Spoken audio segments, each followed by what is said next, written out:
Gagawa lang natin ng tutorial kung saan sinipa ko yung truck at bumalik. Ayan, so ang una natin gagawing video ay yung may dumaan na truck. Ayan, antayin lang natin. Then yung pangalawa naman ay kunwari sinisipa natin pero walang truck na dumaan. So empty background siya. So tayo lang yung andyan. So ngayon punta tayo ng CapCut. Then new project. Add lang natin yung video. Add. Then pagkatapos hanapin natin yung truck na dumaan na.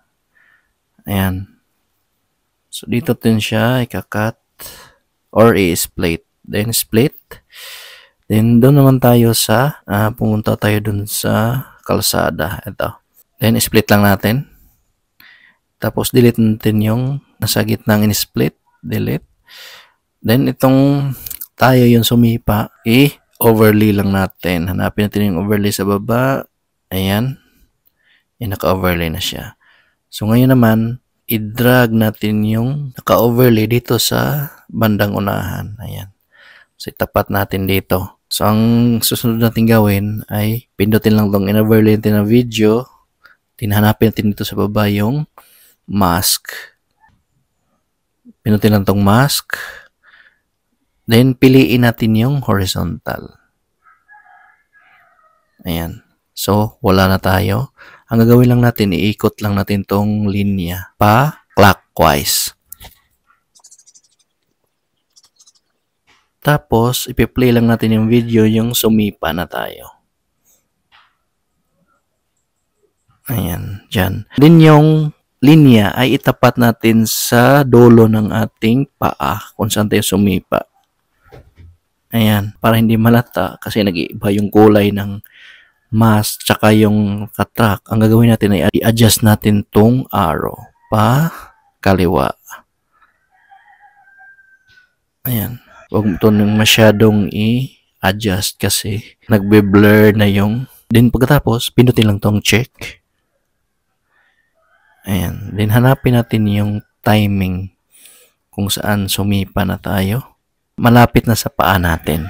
So, hanapin lang natin. Yung kailangan natin i-adjust dito ay yung nasa baba or yung naka-overlay. So, drag lang natin siya paatras. So, long press lang natin. Then, drag natin. Ayan. So, kung mapansin nyo, parang naputol yung track. So, ang gagawin lang natin ay i-adjust lang natin yung naka-mask natin. So, pindutin lang tong naka-overlay na video kung saan sumipa tayo. Then, hanapin lang natin yung mask sa baba. Kung saan makita na, pindutin lang to. Ayan, then, i-adjust lang natin yung arrow.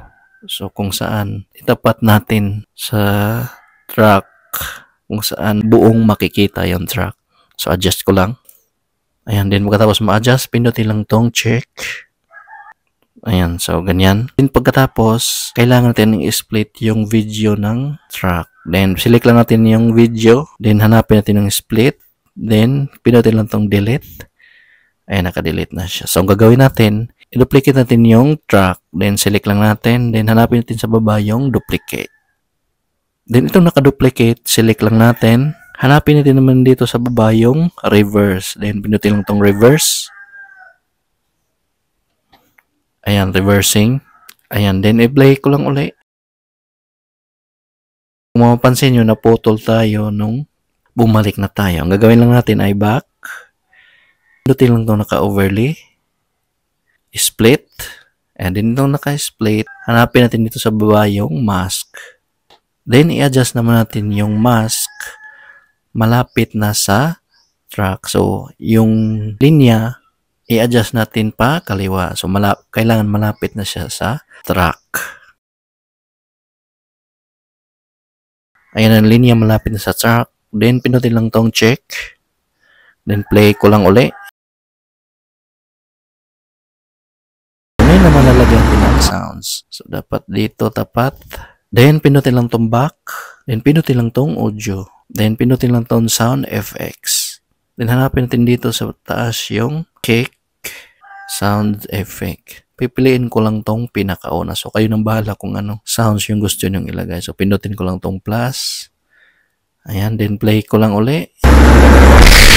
At pwede nyo siyang i-export.